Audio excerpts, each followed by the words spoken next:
Makeup ഇല്ലാതെ പുറത്തിറങ്ങാൻ പറ്റില്ല, കോൺഫിഡൻസ് പോവും. ഇത് കേൾക്കുമ്പോൾ ഒരു ചെറിയ സംശയം, കോൺഫിഡൻസ് മുഖത്താണുള്ളത് അതോ മേക്കപ്പിൻ്റെ ബോക്സിനകത്താണോ? പ്രിയപ്പെട്ട വനിതാ പുരുഷ രത്നങ്ങളെ, ഇപ്പോൾ കാലം മാറിയല്ലോ, അങ്ങനെ പറയണം. പണ്ട് മേക്കപ്പ് എന്ന് പറഞ്ഞാൽ സ്ത്രീകൾ മാത്രമേ ഉപയോഗിച്ചിരുന്നുള്ളൂ. ഇപ്പോൾ പുരുഷന്മാരും പറയും ബ്രോ ഇതൊക്കെ ഗ്രൂമിങ് ആണ്, കോൺഫിഡൻസ് ആണ്. അപ്പോൾ എല്ലാവരോടും കൂടിയിട്ടൊരു ചെറിയൊരു ചോദ്യം ചോദിക്കുകയാണ്, ഈ കോൺഫിഡൻസ് ശരിക്കും നിങ്ങളുടെ ഉള്ളിൽ നിന്നാണ് വരുന്നത് അതോ ഫൗണ്ടേഷൻ ബോട്ടിലിൽ നിന്നും ലിപ്സ്റ്റിക്കിൻ്റെ ട്യൂബിൽ നിന്നും കൺസീലറിൻ്റെ കുപ്പിയിൽ നിന്നാണോ വരുന്നത്? ചുണ്ടിലൊരു കോട്ട്, കവിളിൽ വേറൊരു കോട്ട്, മുഖത്ത് വേറൊരു കോട്ട്. ഇതൊക്കെ കണ്ടാൽ തോന്നും നമ്മൾ മുഖം മെയിൻറ്റെയിൻ ചെയ്യുന്നതാണോ അതോ മുഖത്തിന് പെയിൻറ്റിങ് കോൺട്രാക്റ്റ് കൊടുത്തിരിക്കുകയാണോ? നന്നായി ഡ്രസ്സ് ചെയ്യുക, വൃത്തിയായി നടക്കുക, മുടിയും താടിയും നന്നായി മെയിൻറ്റെയിൻ ചെയ്യുക, സ്വന്തം സൗന്ദര്യം ശ്രദ്ധിക്കുക, ഇതൊക്കെ നല്ലതാണ്.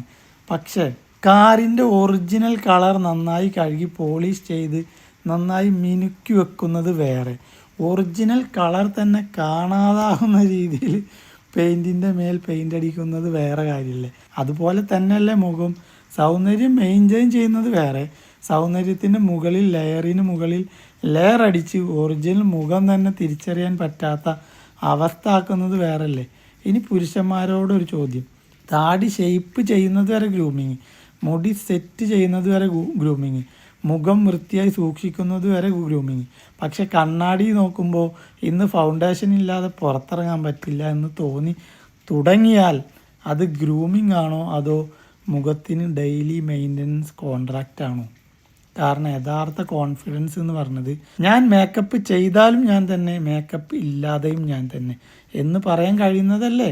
ഒരു ദിവസം ലിപ്സ്റ്റിക്ക് മറന്നു, കോൺഫിഡൻസും വീട്ടിൽ തന്നെ കിടന്നുപോയി. അത് ആത്മവിശ്വാസമല്ല സഹോദരങ്ങളെ, അത് ലിപ്സ്റ്റിക്കിലുള്ള വിശ്വാസമാണ്. ലിപ്സ്റ്റിക്ക് ട്യൂബിനകത്ത് നിന്നാണ് കോൺഫിഡൻസ് വരുന്നതെങ്കിൽ ട്യൂബ് തീർന്ന ദിവസം കോൺഫിഡൻസും തീരുമോ? അതുകൊണ്ട് സ്ത്രീ ആയാലും പുരുഷനായാലും മേക്കപ്പ് ചെയ്യൂ, ഗ്രൂമിങ് ചെയ്തോളൂ, നന്നായി ഒരുങ്ങിക്കോളൂ. പക്ഷേ ഒരു കാര്യം മാത്രം, മേക്കപ്പ് നിങ്ങളുടെ സൗന്ദര്യം എൻഹാൻസ് ചെയ്യുമെന്ന് പറയാം, പക്ഷേ അത് ആത്മവിശ്വാസത്തിന് പകരക്കാരനാവുമെന്ന് പറയരുത്. കാരണം മേക്കപ്പ് കഴുകി കളയുമ്പോൾ പോകുന്നതാണ്, പക്ഷേ കോൺഫിഡൻസ് അങ്ങനെ പോകുന്നതാണെങ്കിൽ അത് കോൺഫിഡൻസ് അല്ല, അത് കോസ്മെറ്റിക്സ് അല്ലേ?